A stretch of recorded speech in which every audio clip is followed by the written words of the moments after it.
Okay, right. Today we're trying something new, aren't we, Andrew? Um, we're going to call this "It Worked in the '80s." That's with a question mark. With Andrew Mount because I moved house recently and I found a folder full of clippings that I cut out in the 1980s by mainly by Formulator, but there was a few other ones as well. And I was looking through and I thought, I wonder if this stuff still works. I mean, I don't even know if it worked back in the day. So who better, I thought, than my good mate and systems aficionado, Andrew Mount. So I packed them all in a jiffy bag and posted them up to Market Harborough.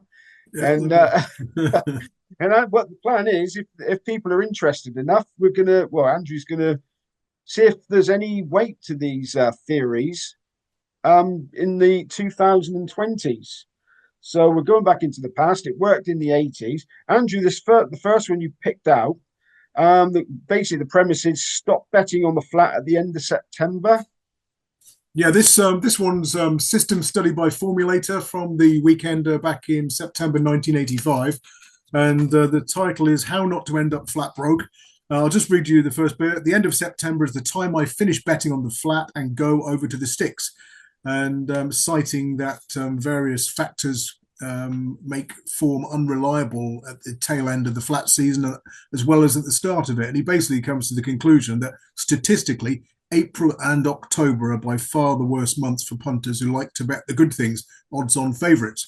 So, what I've done in the article that's available via your website is to just check that and to see whether it holds true nowadays or not. So, it was very interesting looking at this and trying to find the actual date it was published because that's not on there. And you go to the back of it, and it's got a review of like last week's racing. And there's one of the meetings covered was Newbury, and it's talking about Sharastani, who made his debut, saying that might take a very smart performer to beat him next time. Well, having finished second on his debut, that Newbury maiden, he's then gone to the classic trial at Sandown the following April for his next start, won that, gone on to win the Derby, and then of course he's won the Irish Derby by 8 lengths as well. So yeah, it was fascinating to read that.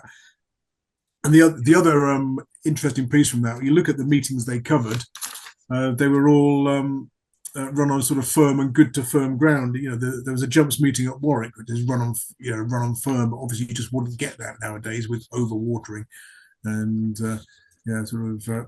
I won't say pandering to the health and safety brigade, but firm ground over jumps is a thing of the past.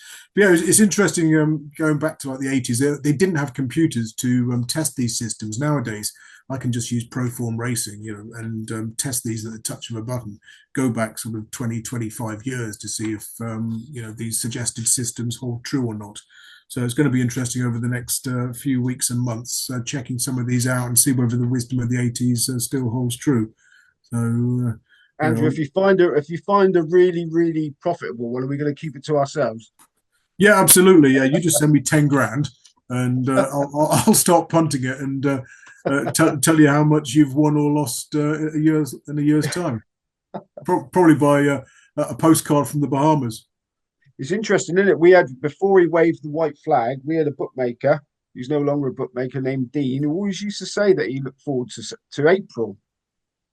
Yeah, that's right. Yeah, because he used to lay some of my bets. I mean, in the good old days, he was laying the best price on odds checker tours, wasn't he? The night before racing, and he did wave the white flag eventually, but he did sort of analyse my bets in detail. He said a reminder that you're not very good in April. So he'd always phone me or text me on the 31st of March, often after I'd won a few quid during the Cheltenham Festival, and like, remember, Andy, you don't do any good in April. It used to play with my head, and 9 times out of 10, I didn't do any good in April. Now, we're not going to give what you found out on here. We want people to go to simonnott.co.uk, where all your workings and everything's going to be on the website to look at. But can you give us like a teaser? Were you surprised at what you found? I was actually, and I've used the data that we sort of uncovered to come up with one sort of potentially profitable lace system and another backing system as well, regarding odds-on favourites on flat turf racing in Britain and in Ireland as well.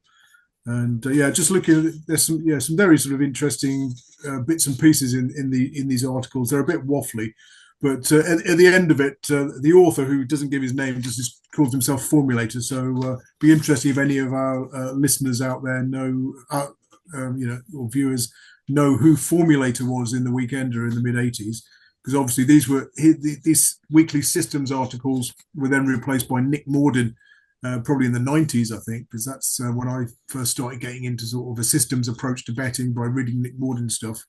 And then I used to write these as well for race form updates, probably in the early 2000s as well. But the guy goes on to explain, finally, whether you switch to the flat or not, these are the 10 rules for betting that will stand you in good stead. So you've probably heard some of these every time. Number one, don't chase losses. Would you agree with that? Yes, absolutely. Number two, don't be tempted to risk a penny on a horse. Don't be tempted to risk a penny on a horse, no matter where trained or by whom ridden, unless its chances look better than those of any of the other runners. So I think a lot of pro punters would disagree with that, because if you might be backing an 8-to-1 shot who you think should be 4-to-1 second favourite. You don't give it the best chance in the race, but it's providing good value. That seems a bit of an odd one. And it's number three, don't rush to the betting forecast for your selections. Use your brains. So I think that's fairly straightforward. Just don't rush to back those at the head of the market. Have a look at every runner and consider them all. Number four, don't, when arriving at a meeting, again, this is assuming that you're going racing to place your bets to avoid betting tax. Kids, ask your parents about that one. To avoid restrictions and affordability checks. Well, exactly. That's it's all gone full circle. Absolutely. Yeah, don't, when arriving at a meeting, allow yourself to be put off a selection carefully thought out beforehand. There never was a punter who was not raised by the lamentation, I'd have backed that winner if I'd have stayed at home. So I suppose I've had that before back in the day, when you sort of you've done the card, you get to the track, and then you hear rumours and whispers, and somebody tells you this horse isn't fancied, or this one's travelled to the track badly, and it's very easy to put yourself off a winner. Yeah, always look at their shoes when they're giving you advice like that. Yes, very true. This stable lad who gave you the tip, how did they arrive at the races? On a bike or in a Rolls Royce. Number five, don't bet in every race. That's sensible advice. Number six, don't take avoidable risks. I think that's pretty general, isn't it? I mean, that could apply to a lot of things as well, like crossing a road rather than just having a punt. He's a cautious man, obviously. Number seven, don't exceed your maximum stake. That seems very sensible. Always bet responsibly. Number eight, don't discard a gilt-edged snip in favour of another runner whose sole recommendation is that it owes you money. So I suppose it's don't follow a horse over a cliff unless there's a good reason. Yeah. And number nine, don't get desperate after a losing day and grab at long-priced hopefuls. So I think we've all been guilty of that at the time. I know I certainly have, and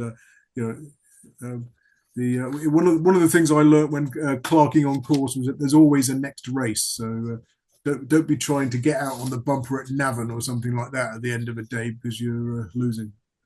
Times I've done that in the betting shop. I do remember a rather drunken Newton Abbott afternoon with me, you, and the aforementioned bookmaker, where you tipped up the favourite, which me and Dino backed, and then you had a shrewd 1,070 with the fractions, the eventual winner, and then had to pay for the taxi because we missed the train home picking up the money. The good old days. The good old days. Yeah.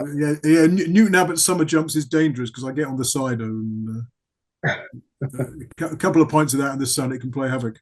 And then, finally, don't imagine yourself wiser than the form book. It will beat you and everything else in the long run.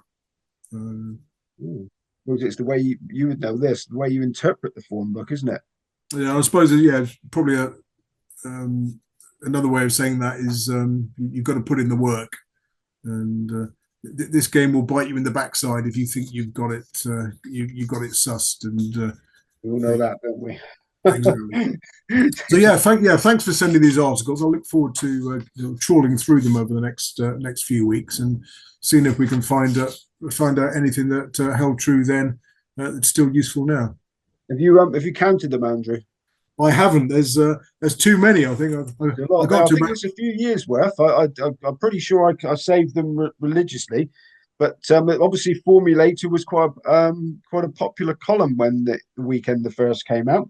So okay, you will be surprised by the results. Andrew's put in a lot of work here. Go to simonnott.co.uk. The website's up above there, and have a read of what he says and see if there's definitely potential to earn a bit of money there, one way or the other. So thanks, Andrew. Let's hope Cheers, Simon. People follow you in and get a few quid, learn something from this. Anyway, back for the Mr. Time because it worked in the 80s? Question mark. Hello everyone, just a quick one. If you have enjoyed these videos and are enjoying these videos, can you please like and subscribe to my channel? Thanks very much.